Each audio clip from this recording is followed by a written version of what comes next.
Malheureusement, en Israël, nous avons tous entendu cette horrible sirène qui nous prévient qu'une roquette lancée par les maudits voisins risque de nous tomber dessus. Et donc nous courons pour nous abriter dans un mamad, une chambre renforcée, s'il y en a une proche, où l'on s'étale par terre et prions que tout se passe bien. En fait, malgré les plusieurs milliers de roquettes lancées sur Israël, un très petit nombre arrive à sa cible. Et une des raisons est ce dôme de fer, la Kippat Barzel, qui intercepte la roquette avant son atterrissage. Mais comment ça marche ? Avant d'aborder le sujet, il faut comprendre la trajectoire d'un objet lancé. Je me rappelle au lycée qu'au cours du gym, on faisait le lancement du poids, une lourde boule d'acier. Pour la lancer le plus loin possible, il faut considérer l'inclinaison, c'est-à-dire l'angle par rapport à l'horizontale, et la force musculaire avec laquelle on lance la boule. Comme ça. Pour un canon, c'est exactement la même chose.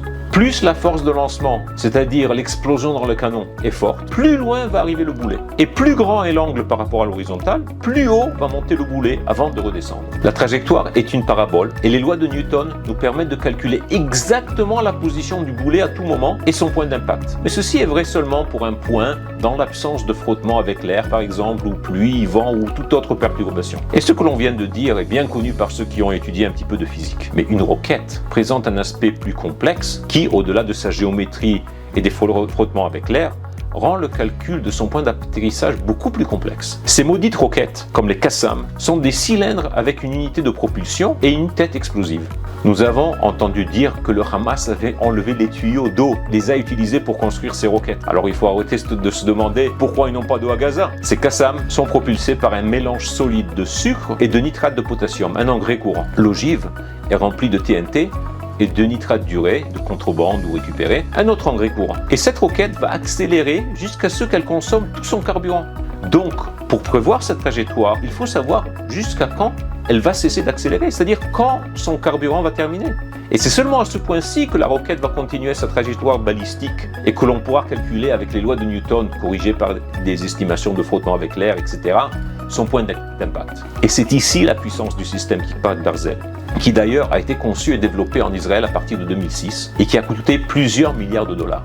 Ce développement, comme un dicton anglais dit, « Necessity is the mother of invention », c'est-à-dire le besoin est la mère de l'invention. En Israël, on a besoin de ça. Le dôme de fer a 3 éléments. Premièrement, le radar de détection et de poursuite. Il va détecter la roquette pratiquement au moment où elle a été lancée. Deuxième, l'unité de calcul de la trajectoire, qui est une série d'ordinateurs super puissants avec un logiciel spécifique qui va prédire où la roquette va atterrir. Et troisième, l'unité de lancement des missiles intercepteurs qui s'appelle Tamir, qui peuvent atteindre une vitesse de 2500 km/h, soit Mach 2, c'est-à-dire 2 fois la vitesse du son.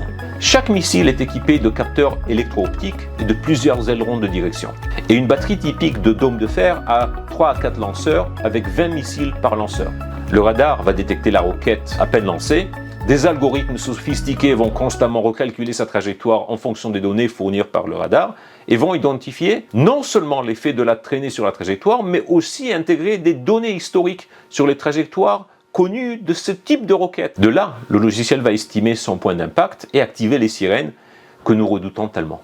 Si la roquette va tomber dans un lieu sans habitants, le système ne va pas essayer de l'intercepter. Mais pourquoi pas ? Parce que chaque missile Tamir coûte 60 000 $. Oui, 60 000 $ pour intercepter et exploser un Qassam qui n'a coûté que 800 $ au maudit Hamas. Et c'est pour cela qu'Israël est en train de développer un nouveau système où un rayon laser super puissant, qui s'appelle Iron Beam, va être utilisé au lieu des missiles pour détruire les roquettes. Cela va réduire beaucoup les coûts, va diminuer les temps morts, on n'a plus besoin de recharger la batterie de Tamir, comme aujourd'hui, et va améliorer aussi son efficacité. Et si le système détecte que le Qassam va tomber dans un lieu habité, il va lancer un missile Tamir pointé dans la direction la plus favorable pour l'intercepter. Le Tamir a aussi des capteurs de proximité qui lui permettent de décider d'exploser à côté du Qassam, ce qui va déclencher l'explosion du Qassam lui-même. Après l'explosion, il faut faire très attention aux débris qui vont tomber. C'est pour cela qu'il faut rester à l'abri quelques minutes après qu'on entend l'explosion. Depuis 2011, jusqu'avant Simchat Torah, la Kippat Barzel a intercepté quelques 2000 roquettes avec un taux de succès d'interception estimé à plus de 90%. Disons même 97%. Mais cela veut dire que sur 2000 roquettes, 60 ont atterri et ont pu faire des dégâts, des blessés et des morts. Hashem Yerachem. La Kippat Barzel a sauvé de nombreuses vies, mais est loin d'être parfaite. Lorsque l'unité de lancement est vidée, ça prend du temps pour la recharger de missiles Tamir. Et lors du 7 octobre, Hamas lança plus de 2000 roquettes en moins d'une heure, ce qui a rendu impossible de recharger assez vite les unités de lancement avec les missiles Tamir pour tenir coup à cet énorme débit de roquettes. Et les dégâts ont été majeurs. Cela peut sembler surprenant, mais le ministre israélien Almog Cohen a dit que la Kippat Barzel a été une malédiction pour Israël. Car pendant plus de 15 ans, tous ont pensé que grâce à ce système, il ne fallait pas trop se préoccuper de ce que Hamas faisait. Et on les a laissés construire 500 km de tunnels et se refournir de milliers et milliers de roquettes. Quelle erreur! Cette malédiction de se fier à quelque chose d'autre qu'Akadosh Baruch Hu est l'erreur que malheureusement font beaucoup et qui est mentionnée dans Devarim 8-17. Ve'amarta bilvavecha kochi ve'otse miadi asali et achai lazeh.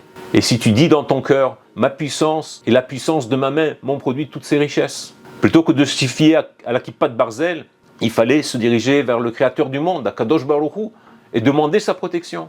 J'ai entendu de plusieurs sources que nos ennemis savent très bien que Dieu nous protège. Comment le savent-ils? Par tous les malheurs qui leur arrivent lorsqu'ils veulent nous faire du mal. On estime que Hamas rate de 20 à 50% des lancements de ses roquettes, inclus celle qui a atterri sur l'hôpital de Gaza. Savez-vous que pendant la guerre du Golfe, 42 Scuds ont atteint Israël et sont responsables pour 2 morts. Alors qu'un seul Scud lancé en Arabie Saoudite sur une troupe américaine a fait 128 entre morts et blessés. Il faut apprécier la protection de Hachem. La Torah nous confie une méthode bien plus puissante que la Kippat Barzel. Dans Bereshit 48-22, après avoir béni les 2 fils de Yosef, Yaakov s'adresse à Yosef et lui dit « Va'ani natati lecha shechem achad al achecha asher lakarti miyad ha'emori becharbi ou bekashti » Or, je te promets une portion supérieure à celle de tes frères, portion conquise sur l'Amoréen à l'aide de mon épée et de mon arc. Sur ce passouk, le Rav Binyamin Rubin, Shlichta, m'a indiqué que le Targum Onkelos dit que l'épée et l'arc sont nos prières. Sur ceci, le Meshech Ochman nous précise que Harbi, c'est l'épée. Nos téphilotes écrits dans le Sidour qui ont été établis par nos avots, la Hamida.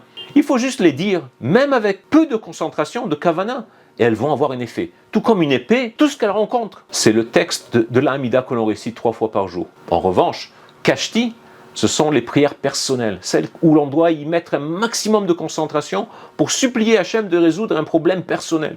Ces prières, tout comme le tir à l'arc, demandent de l'effort et de la précision, comme les missiles Tamir. Mais cette fois-ci, pour annuler un mauvais degré, une gezerah, ou pour améliorer une situation difficile. Ces prières personnelles sont celles que l'on peut dire en dehors des 3 prières journalières, ou on peut les demander comme des demandes personnelles en les ajoutant dans notre Amida, par exemple dans la Beracha de Shema Kolenu. Puissions renforcer notre Kavana et rendre nos prières plus précises et efficaces pour que Hachem nous protège et nous sauve de tous nos ennemis.